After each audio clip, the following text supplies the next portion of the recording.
మాయాజూదంలో ఓడిపోయిన పాండవులు 12 ఏళ్ళు అరణ్యవాసం, ఏడాది అజ్ఞాతవాసం చేయవలసి వచ్చింది. ఇంత చేసినా కూడా వారికి వారి రాజ్యాన్ని తిరిగి ఇచ్చేందుకు దుర్యోధనుడు ఒప్పుకోలేదు. కనీసం 5 ఊళ్ళన్న ఇప్పించమన్న కృష్ణుడి రాయబారము చెల్లలేదు. దాంతో కురుక్షేత్ర యుద్ధం అనివార్యమైంది.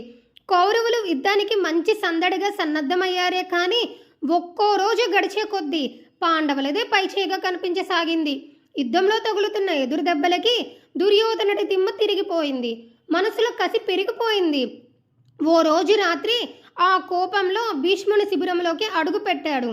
తాత, నువ్వు ఈ ప్రపంచంలోనే గొప్ప యోధుడివి, కానీ 5 పాండవులని చంపలేకపోతున్నావంటే నమ్మలేకపోతున్నాను.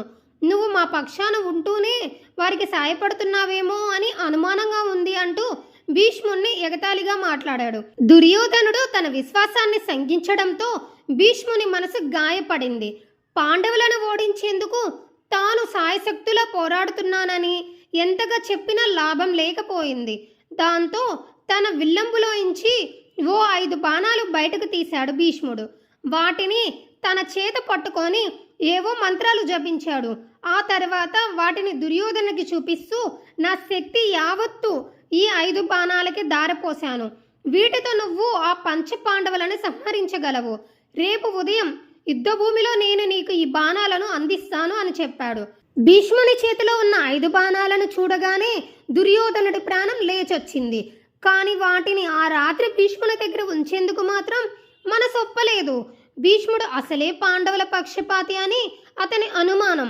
తెల్లవారేసరికి అతని మనసు మారిపోతే ఇంకేమన్నా ఉందా? ఆ బాణాలను పాడు చేసినా పర్వాలేదు, పోయి ఆ పాండవుల చేతికి ఇస్తే తన ప్రాణాలకి ముప్పు కదా.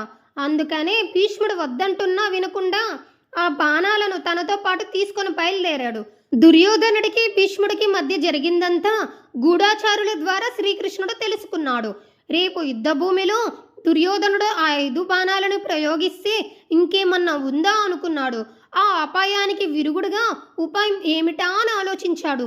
వెంటనే అతనికి అర్జునుడు గుర్తుకు వచ్చాడు.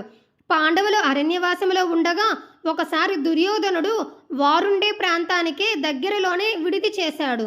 ఆ సమయంలో దుర్యోధనుడికి గంధర్వులకి మధ్య ఒక తగాదా చోటు చేసుకుంది. ఆ పోరులో అర్జునుడు దుర్యోధనుడిని రక్షించాడు.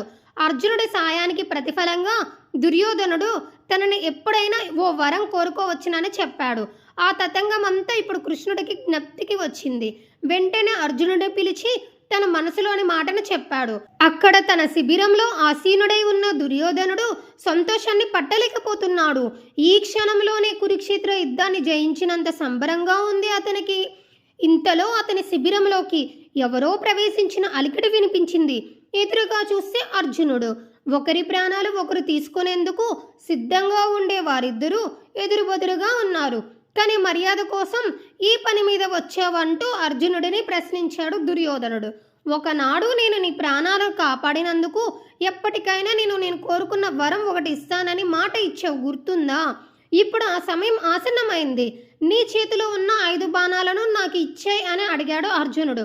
అర్జునుడి మాటలకు దుర్యోధనుడు హతాశుడయ్యాడు. కానీ ఒక క్షత్రియుడుగా ఇచ్చిన మాటకి కట్టుబడక తప్పదు, లేకపోతే తన దృష్టిలో తనే దిగజారిపోతాడు. అందుకని నిశ్శబ్దంగా తన చేతిలోని బాణాలను అర్జునుడి చేతిలో ఉంచాడు. భీష్ముడు రేపు ఉదయం యుద్ధభూమిలో ఇస్తానన్నా వినకుండా వాటిని తన దగ్గరే ఉంచుకున్నందుకు పశ్చాత్తాపంతో కుమిలిపోతాడు. అలా పాండవుల ప్రాణాలను ఎలాగైనా తీయాలన్న దుర్యోధనుడి ఆశ మరోసారి వమ్మయింది.